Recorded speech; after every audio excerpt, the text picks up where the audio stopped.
Good morning, and welcome to the Sunday service of the Eno River Unitarian Universalist Fellowship. I'm Reverend Deborah Kerr, and whoever you are, wherever you come from, whatever your race, your gender, whomever you love, wherever you are on your spiritual journey, welcome. We're so excited that you're visiting today, if you're visiting today, and we're so excited to see all of our regular members too. Welcome, everybody. If you are visiting today, you can find out more about us online or through the link in your chat box on your screen. We invite everybody to a virtual coffee hour after the service, and information will appear on your screen after the offertory. Like most other congregations in Durham, we are going to stay online for a while. Check out our website and our weekly e-news for information, or you can contact our office. Thank you for your patience and your good humor as we work out occasional technical difficulties. This morning, we're hoping that we have none. Last week was a rough week. This morning, we are so pleased to welcome a very good friend of the fellowship, Reverend Mykal O'Neill Slack, as our guest preacher this morning.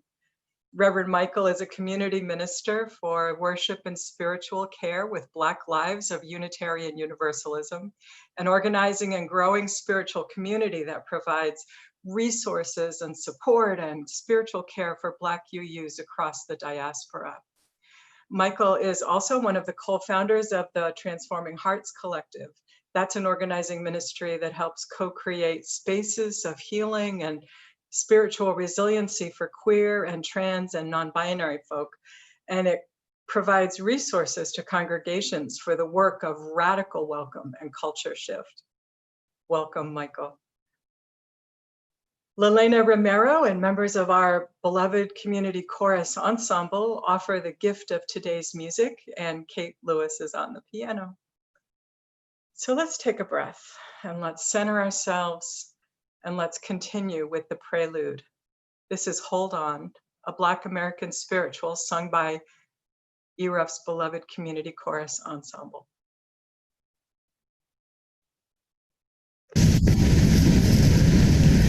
Hold on just a little while longer. Hold on just a little while longer.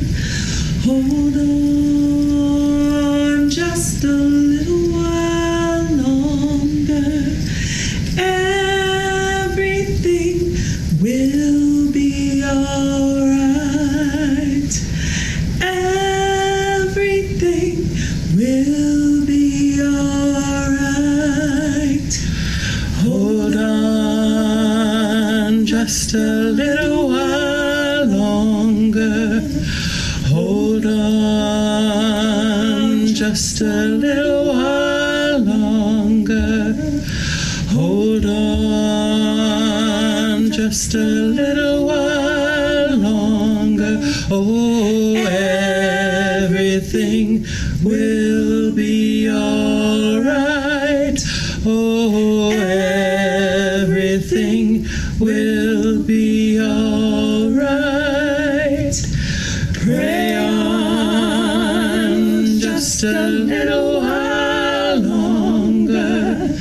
Pray on just a little while longer. Pray on just a little while longer. Oh, everything will be alright. Oh, everything will be alright. Sing on just a little while longer. Sing on just a little while longer.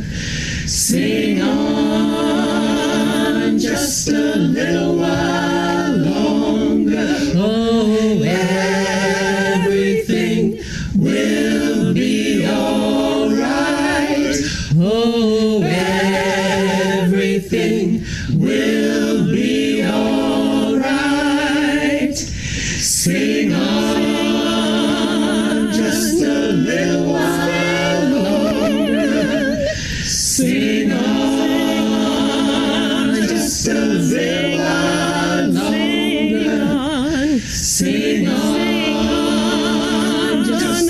little while longer. Oh, everything will be all right. Oh, everything will be all right. Hold on just a little while longer. Hold on just a little while longer. Hold on just a little while longer. Oh, everything will be all right. Oh, everything will be all right. Oh, everything will be all right.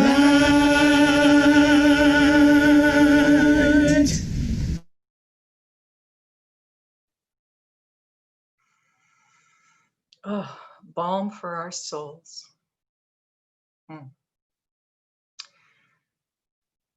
Our call to worship this morning is by Stephen Charleston, and Reverend Slack will offer the chalice lighting.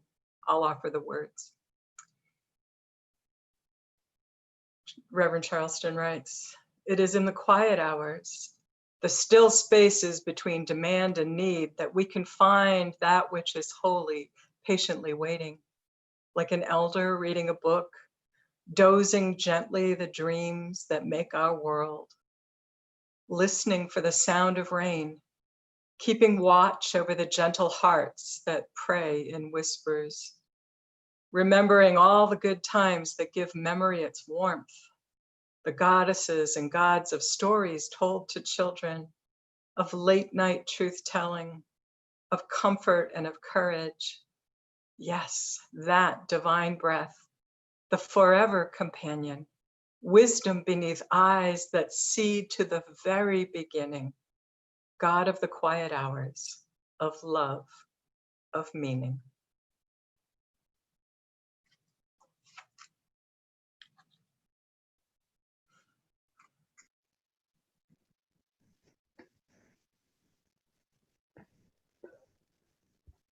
May I be light in you. May you be light in me. Into our hearts, into our souls, let love abide. May I be love in you. May you be love in me. From this place out to the world for all time.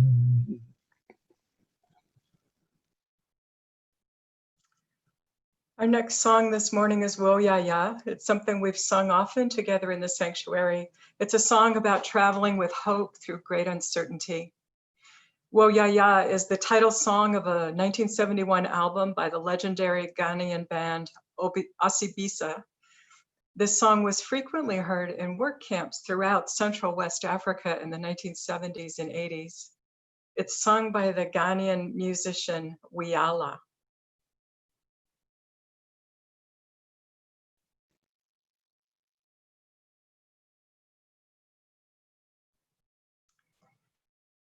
And next we have a story.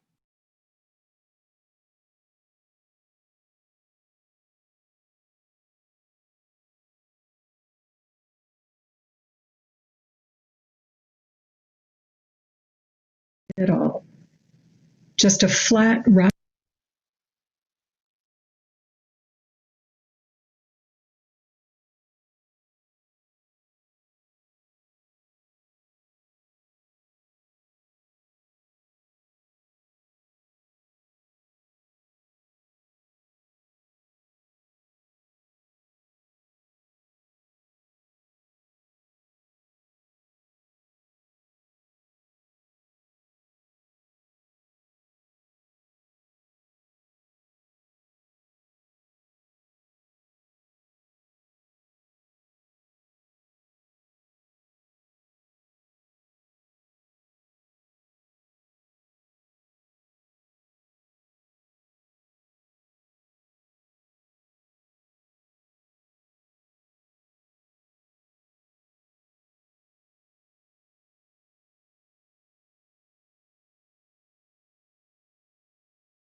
So we're having a little connectivity problem today. I'm just going to start telling you the story.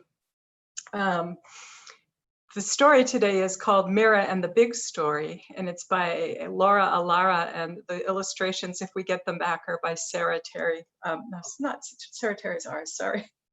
She's one of ours. Sue Todd is the illustrator. So this is a story about, well, let me just tell you the story. So in the beginning, there was a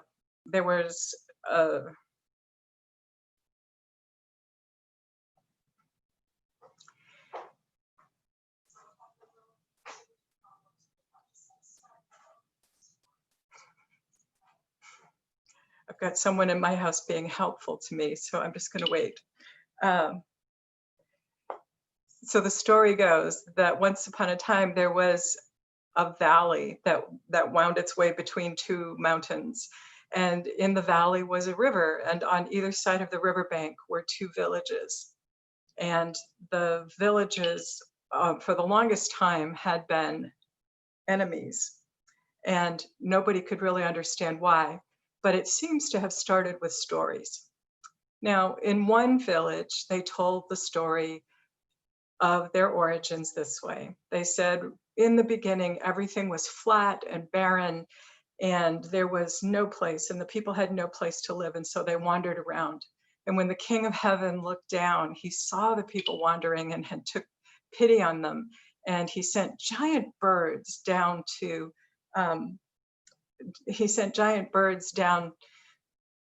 to scoop up stones and rocks and create the mountains. And the birds scooped out the valley below, and when the rains came, a river began to run through the valley. And when that happened, the birds came and brought the people and said, "This is your new homeland." And the people rejoiced, and they said, "This is our gift. The King of Heaven has given it to us. It's ours." In the other village, on the other side of the river, the people told this story. They told a very different story. They said, in the beginning, the Queen of Heaven, the Queen of Earth, was looking for very special people to come and live in this beautiful, very special place. And so she searched everywhere. And when she found them, she sent giant turtles to bring them down the river and bring them to their new village. And it is ours. We are those people. The Queen of Earth has given us this place. It is for us. And so it was. And they went on and on telling these stories until they forgot any other stories. They forgot the possibility that there was any other story. And on holidays, they would look across the river and see the people over there celebrating a different story. And it would make them so angry. It would make them angry because they just said, that's not how the story goes. That's not what we're supposed to be doing. I'm getting texted here. Okay, I can keep telling the story. That's not what we're supposed to. They're not telling the story right. That's not how the story goes. They shouldn't be doing that. It's ours and those terrible others. It went on like this for years. Now, in one of the villages, there was a little girl. Her name was Mira. And Mira loved to climb a tree by the river and look out at the other village. She knew all the stories. She had been told them just like other children had been taught them. She knew them so well. And she knew that the other people were not like her and they could not be trusted. And yeah, but she was still very curious.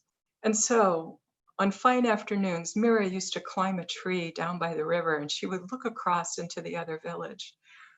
Once or twice, Mira was really brave and she decided, she went down to a narrow place and a shallow place in the river and she waded across and she would look around the village, at the other village and the animals, and she would, she was looking around at the other village and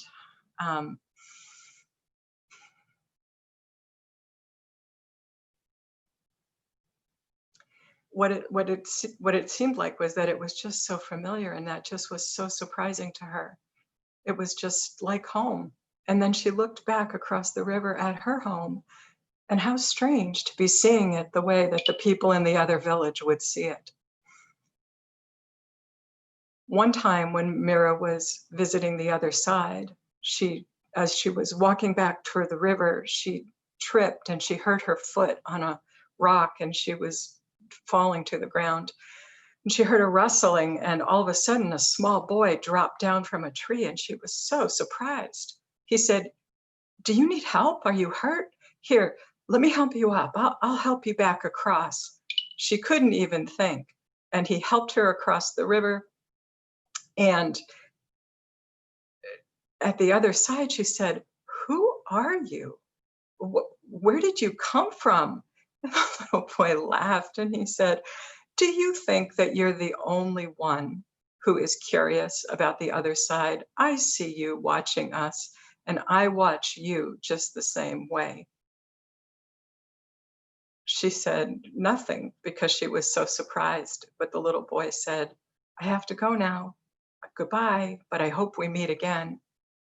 Well, Mira thought about that for the rest of the day, and she just couldn't get the boy out of her mind.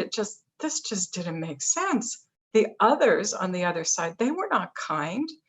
They were not curious. They were not like her.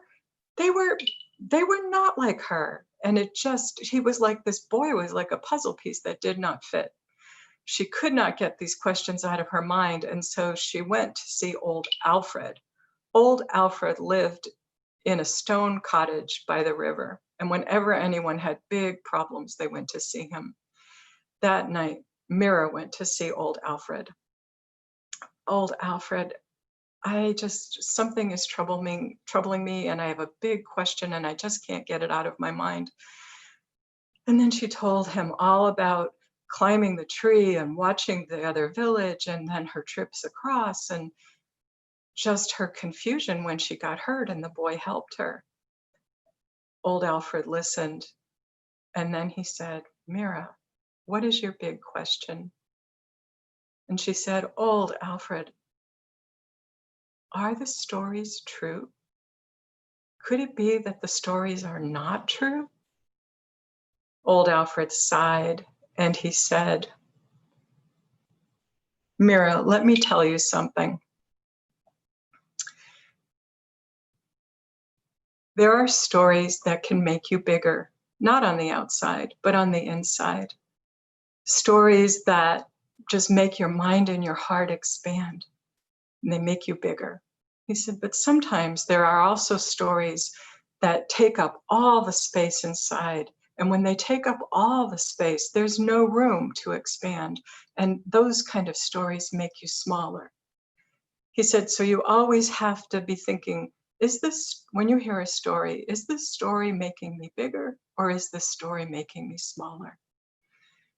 He said, "There will be no peace in the valley until we find a bigger story. All of us, the people on our side, the people on the other side, we need to find a bigger story." Mira said, "Old Alfred, what could that story possibly be?" And he said, "I'll tell you." And he told her this story. He said, "In the beginning, there was everything was compressed into the size of a tiny seed. Very, very tiny, even tinier than a seed. But it was everything that there would be in that seed. And yet it was not there yet. It was just potential waiting there. So it was like the sunflower inside a striped sunflower seed jacket. It was like the music that is waiting inside of a violin. It was waiting inside this tiny seed. And then whoosh, there was a big explosion of light.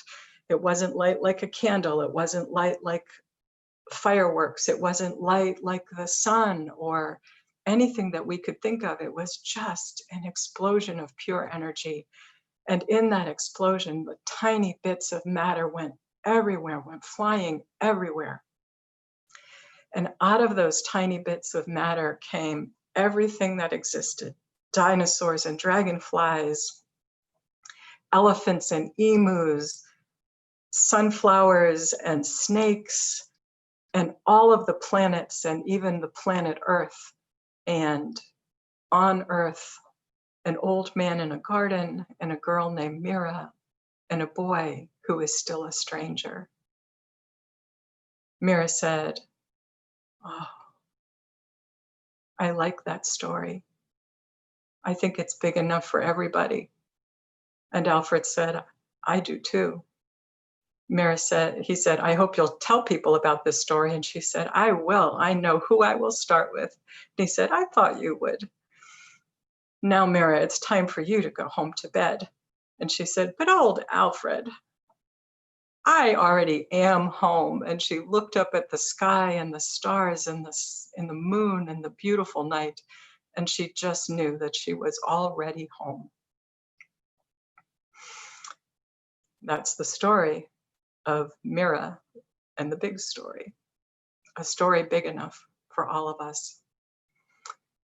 Okay. Our next piece of music is called Break Every Chain. It's an expansive song of praise and liberation.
Chains falling.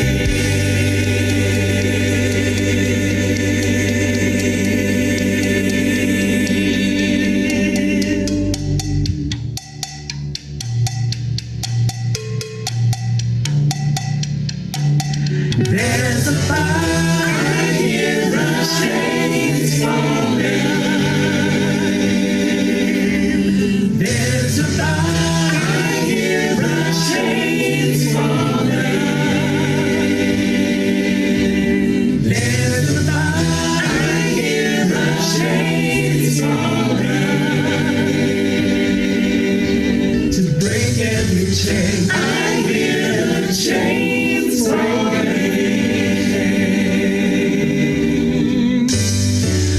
I hear the chains falling.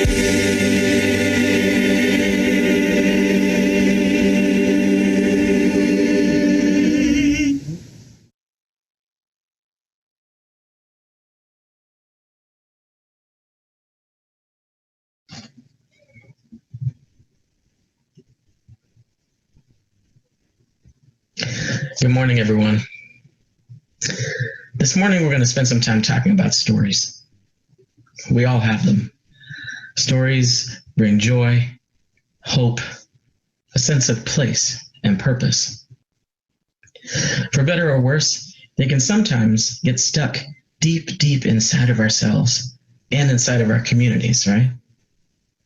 And then those stories make way for some new ones that can either serve us and our people real well, or they can do us and people all around us great harm.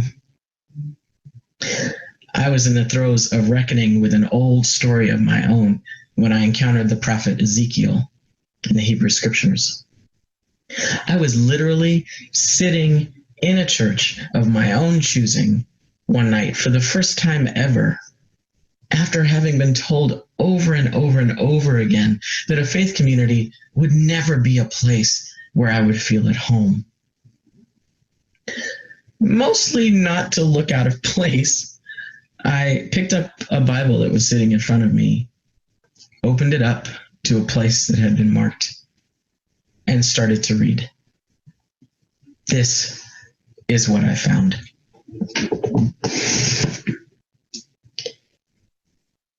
The hand of Yahweh was upon me, and it carried me away by the Spirit of Yahweh and set me down in a valley full of bones. God made me walk up and down among them. And I saw that there was a vast number of bones lying there in the valley, and they were very, very dry. God asked me, "Mere mortal, can these bones live?"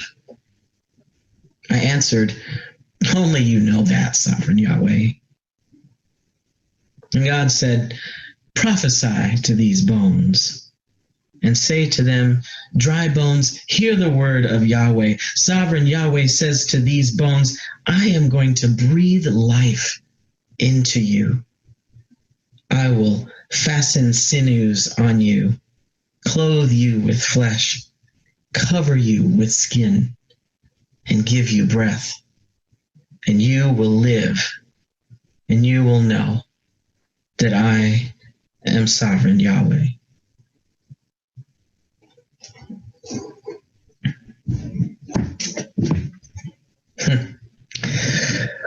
All this faith stuff was very, very new to me at the time. But I left the sanctuary that evening in tears. Yes, because of what I experienced there. It was a really beautiful place, and I encountered beautiful people. But also because of what I'd read. It just stuck with me. I knew nothing of prophets or prophesying. I didn't know anything about Ezekiel's time. I knew nothing of the destruction of the Temple of Jerusalem in 587 BCE, or the masses of people who had dispersed to Babylon because everything they knew had been destroyed. Seminary helped me with all of that later. What I felt most connected to in Ezekiel's work in the story was that, as stark and as horrifying as everything seemed, somebody somewhere thought that these bones and this dry, desolate place was a place worth going back to and a place worth saving. I've heard all kinds of preachers preach about the breath and to whom these bones were indebted to their new lease on life. But there is a powerfully resonant message, even in the here and now, today, Sunday, May 24th. in the fact that even though things seemed at their worst in that place, Ezekiel was called back there. Maybe not on his own steam, right? Ezekiel settled into this work. He settled into it because he was asked to do it. And new life came out of him. He was able to guide what seemed long lost back into being. For years, I have been holding the reality of how spiritually hungry I had been feeling. And that old story about what I would never find had me feeling about as dry as those bones must have felt. So, at that time in my life, I was in my 20s. I really, really needed that story. And today, goodness, today, in this moment, stay-at-home restrictions are being lifted, and businesses are starting to reopen with little more known about the novel coronavirus than we knew a month ago, except that perhaps our children may be impacted more than once thought. People are still getting sick. People are still dying. And as I grieve losses in my communities and help bury the dead, this is a story I still need now. But even with imaginative poetry and powerful imagery at my side, it's still hard to know what to do or how to be.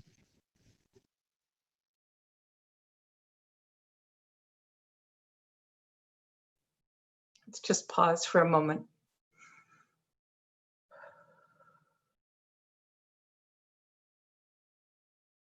Would you join me in the spirit of meditation and prayer?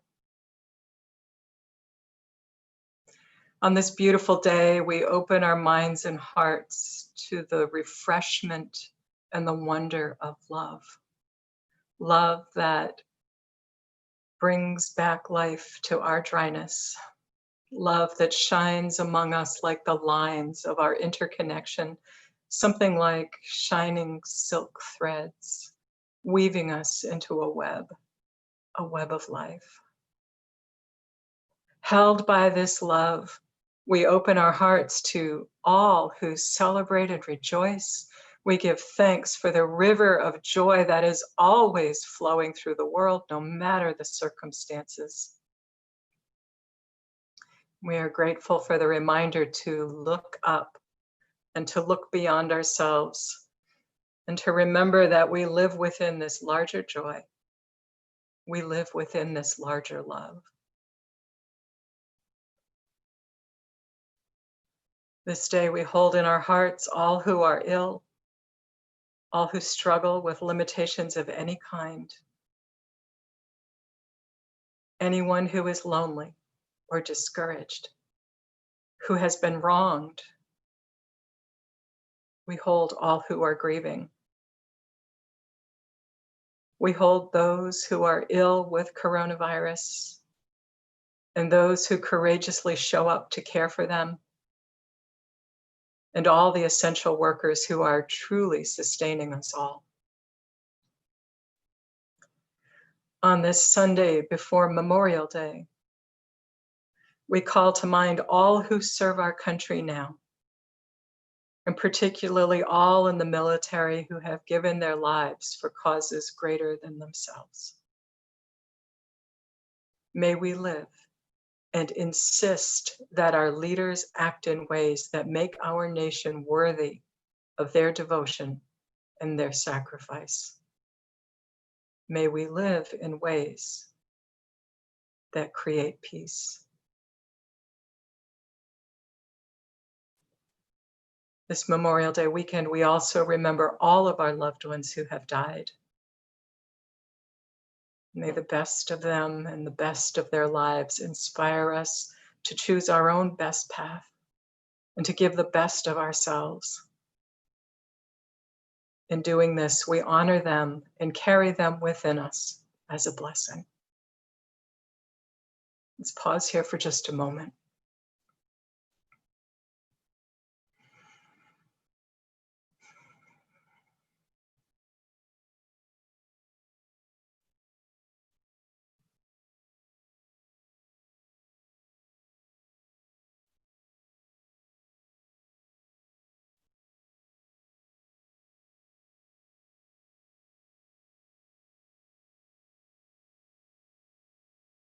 We give thanks this morning for the river of joy and the river of love and the love of family and friends that holds us always, even as we hold them. May life's beauty and goodness inspire us, and may we give the gifts of our minds and hearts and hands generously as a blessing to others and to life itself. Amen. Sometimes we have to hold on just a little while longer.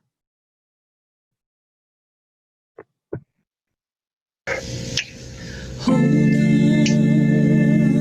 just a little while longer.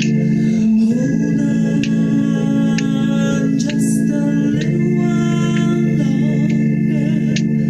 Hold on just a little while longer.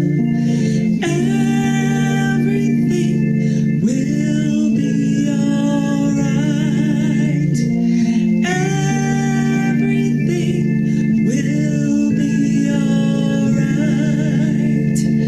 Hold on just a little while longer. Hold on just a little while longer. Hold on just a little while longer. Oh, everything will be alright. Oh, everything will be alright. Pray on just a little while.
be awake. Pray on. That's the little longer. Pray on. That's the little longer. Pray on. That's the little longer. Will be awake. Everything will be awake. Hold on, just a little longer. Hold on, just a little longer. Hold on, just a little longer.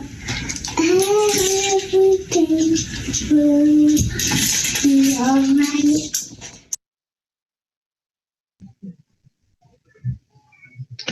Maybe all any of us can do at any given moment is to simply be open. And maybe on those really special days, maybe we get the beautiful opportunity of being open enough to receive the spiritual wisdom of a child. I remember the afternoon that I managed to catch our nearly 4-year-old singing Hold On. It had been a rough 2 weeks for her and for us as we had begun to shelter in place. But Zora, for quite a while, had figured out that when she was sad, singing that song would help her feel better. It hadn't been the first time that she had either requested or sung that song when she really needed it. But on March 27th, she was really missing the routine that preschool had offered her. And she was really missing her friends. She also understood enough to know that people were getting sick and that it was going to impact how we were going to move around and exist in the world. While it was clear that she was sitting with that loss, she was also not resigned to it. She sang herself into believing that everything was going to be all right. And on that particular day, Zora helped me believe it too. Here's the rest of what I got from Ezekiel.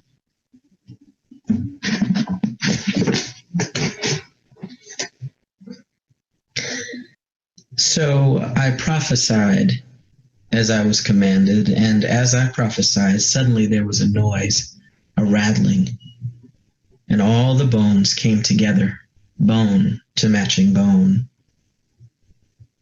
As I watched, sinews appeared on them, flesh clothed them, and skin covered them. There was no breath in them. Then God said to me, prophesy to the wind, prophesy, mere mortal, and say to it, thus says sovereign Yahweh, approach from the four winds, breath, and breathe on these bones, that they may live. I prophesied as I was commanded, and breath came into them. They came alive and stood up all together, gathered, a vast, vast multitude.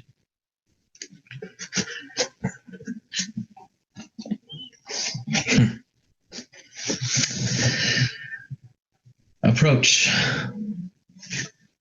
Approach from the four winds, breath, and breathe on these bones that they may live. Whatever you believe about God and Spirit, whatever you don't believe about God and Spirit, whatever you do or don't believe about prophets and prophesying, at the heart of this story are two things that I hold on to these days, and I want to invite all of you to hold on to them with me. And those two things are these: a recognition that restoration is possible in places that seem unrestorable. And two, that divine breath especially in the time of COVID, that divine breath is real. And it's real because the holy resides in those of us who still have breath. It's up to us, though, with all of the sources of love and light that either compel us or convict us, to help those of us who are still here live and thrive. I have to hold on to these things now because everything just feels like a mess. I know that partisanship and economic interests are playing a part in all of this. But I read something in The Guardian recently that resonated. It said that science and reason are in a battle with conjecture and instinct to determine public policy in the time of a pandemic. American exceptionalism is a story that has overtaken too many of us and far too many of our responses to this pandemic, and to so much more before we ever even got here. And folks are so stuck in it that they are wreaking havoc on what collective responsibility, collective accountability, and care make possible. But Ezekiel reminds me that there's more, that this doesn't have to be the only story. And I'm not saying we have to call ourselves prophets. I mean, we can, but I'm not saying we have to call ourselves prophets. I'm just saying that something brilliant always manages to happen when we recognize and make an offering of our power as people. Next week, I and a few others from Black Lives of Unitarian Universalism are meeting with UUA and UU affiliated leaders to ask for a national funeral fund to cover the cost of unexpected funeral expenses and also tech needs for online memorials for Black communities. You see, across the country, about 1 in every 2,000 people in the entire Black population of the U.S. are dying from COVID-19. 1 out of every 2,000. Somebody said to me last week, why would you ask for that? That's never been done before. But is that the only story we get to tell? Does that mean it's not worth trying? And how much more support and resources could people in places like Kansas and Washington, D.C., for example, where Black folks are dying 7 and 6 times more than anyone else? What if congregations in those states were learning mutual aid models of care and concern so that, they could check up on folks and provide resources? And they could do that in the places where those church buildings are located, but they could also do that in places where people with fewer resources live. How can we, individually and collectively, breathe life into systems and structures that have literally been sucking the life out of people for generations? And how can we care for ourselves well in a time like this?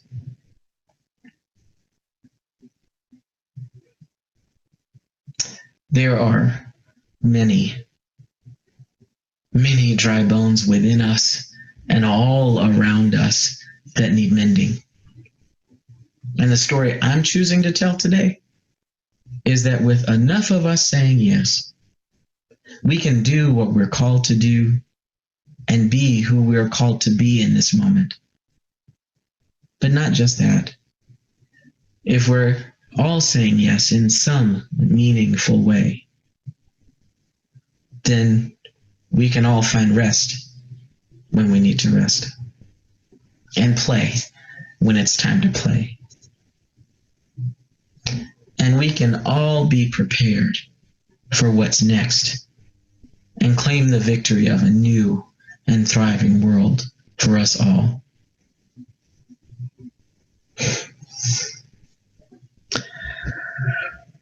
Approach from the four winds, breath. and breathe life into these bones, that we all might live. Amen. Ashe. And blessed be.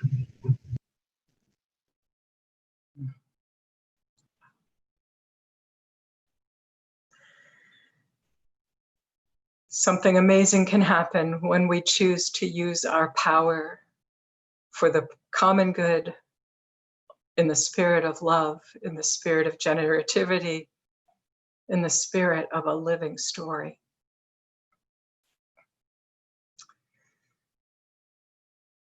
This is the time in our service for our offertory, and your financial support of ERUUF enables us to be here for each other in so many vitally important ways, and it helps us maintain our connections with the larger community, even while we're online, which we will be for a while.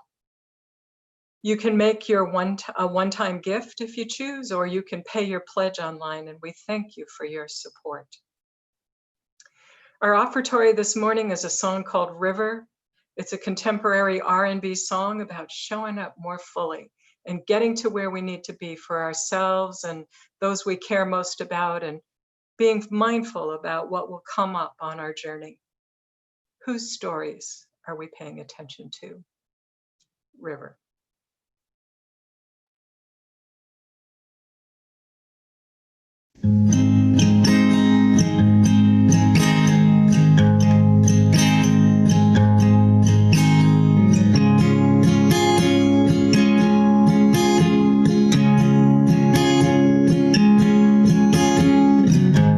Been traveling these wide roads so long. My heart's been far from you. 10,000 miles gone. Oh, I wanna come near and give you every part of me. Where there's blood on my hands and my lips are unclean. In my darkness I remember Mama's words reoccur to me. Surrender to the good Lord, and He'll wipe your slate clean. Take me to your river, I wanna go.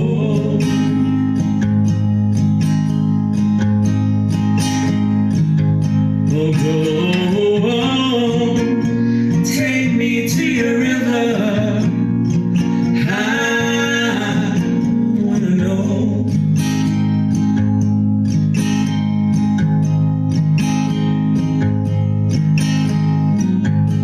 Dip me in your smooth waters, I go where, as a man with many cries, come up for air.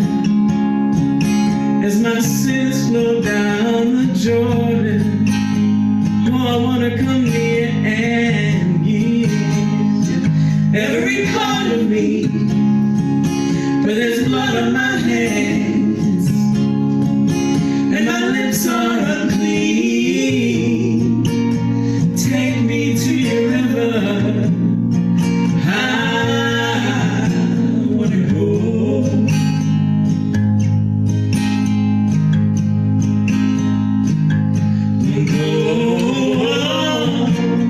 Take me to your river, I wanna know.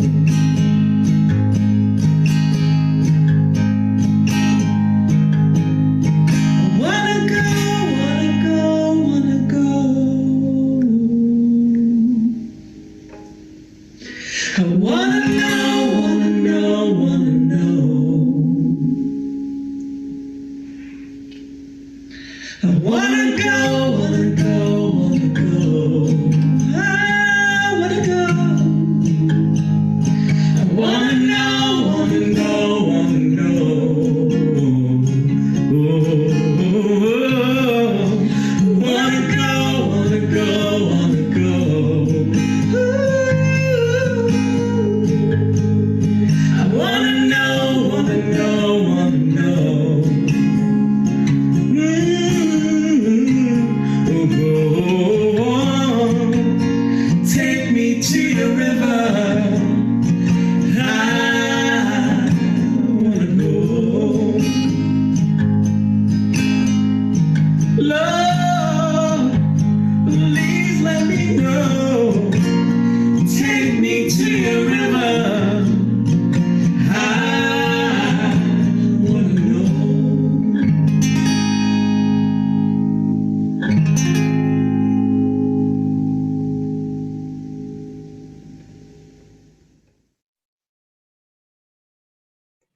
We give thanks for everything that helps to weave the fabric of this beloved community that weaves us together with the world beyond our doors. I am so grateful to Mykal and Lelena this morning. I'm so proud of them too. Lelena will be one of the leaders for worship at the opening worship service, the opening celebration for General Assembly at the end of June.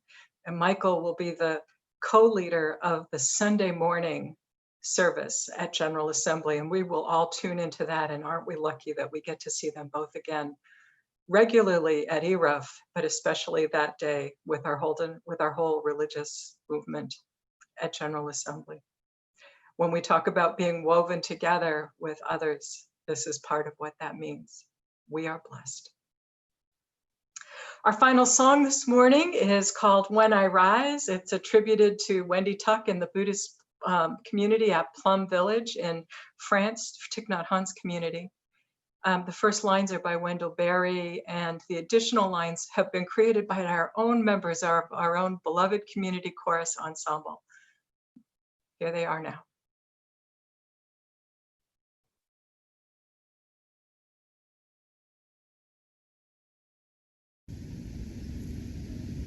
And when I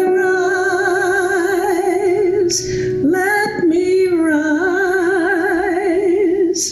like a bird, joyfully. And when I fall, let me fall like a leaf, gracefully, without regrets.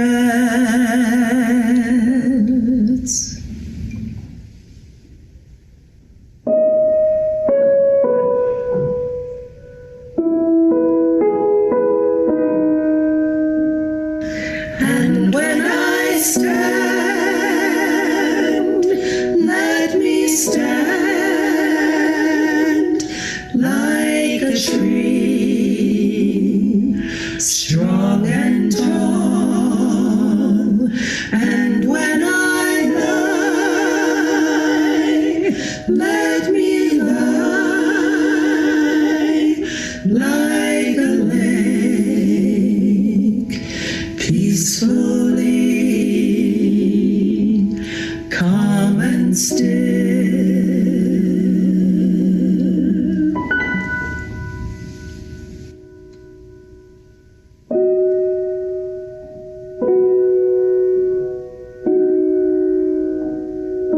And when I work, let me work like a bee, wholeheartedly. And when I play, let me play like a breeze, refreshingly, light and clear.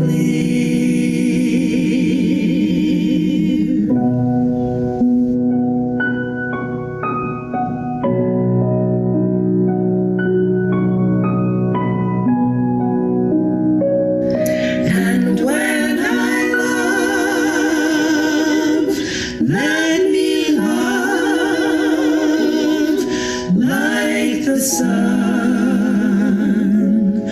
warm and sweet.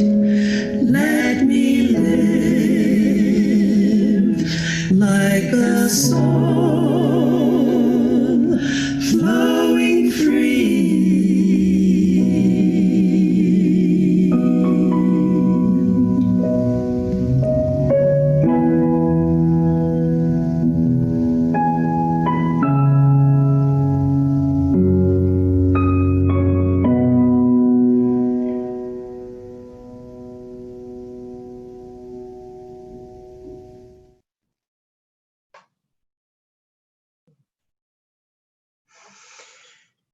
Our closing words, hear this benediction. We give thanks for the larger love that holds us, sustains us, fills us with renewal and strength to rise, connect, and thrive for our own well-being and the greater good of all creation. Go in love, friends. Go in peace. Be a blessing. Ashe. Amen.